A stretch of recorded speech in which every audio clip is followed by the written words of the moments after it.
Hi friends, आज हम जानेंगे पेन के बारे में। पेन क्या है और उसको कैसे क्लासिफाई किया जाता है। तो एक ऑर्गेनाइजेशन है जो पेन को डिफाइन करता है। तो उनके हिसाब से जो पेन है, pain is an unpleasant sensory and emotional experience associated with actual और पोटेंशियल टिश्यू डैमेज और describe in terms of such damage.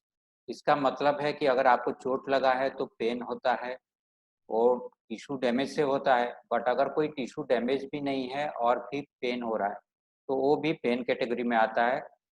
वो साइकोलॉजिकल पेन और इमोशनल पेन कैटेगरी में आता है।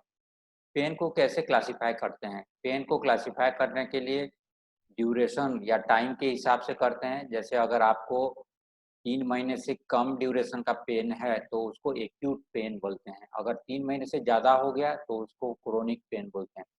अगर 3 महीने से ज़्यादा पेन है, तो वो ट्रीटमेंट करना बहुत ही डिफ़िकल्ट होता है। पेन का जो ओरिजिन है, उसके हिसाब से दर्द को 4 अलग-अलग डिवाइड किया जाता है। एक होता है नोसिसेप्टिव पेन। नोसिसेप्टिव पेन मतलब कहीं टिश्यू में डैमेज हुआ और जो पेन रिसेप्टर है, वहीं से पेन ट्रांसमिट हो रहा है, तो उसको नोसिसेप्टिव पेन बोलते हैं।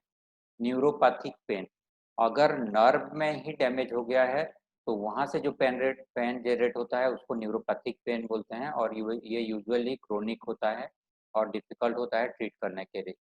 न्यूरल्जिया पेन होता है अगर कोई स्पेसिफिक एक ही नर्व के डिस्ट्रीब्यूशन में पेन हो रहा है तो उसको न्यूरल्जिया पेन बोलते हैं। और पेन ड्यू टू न्यूराइटिस, अगर किसी भी नर्व में इन्फ्लेम्ड है तो उसके कारण अगर पेन हो रहा है तो उसको बोलते हैं न्यूराइटिस पेन। अगर आपको कहीं भी किसी भी पेन की कंप्लेन है तो you can reach us and you can do WhatsApp.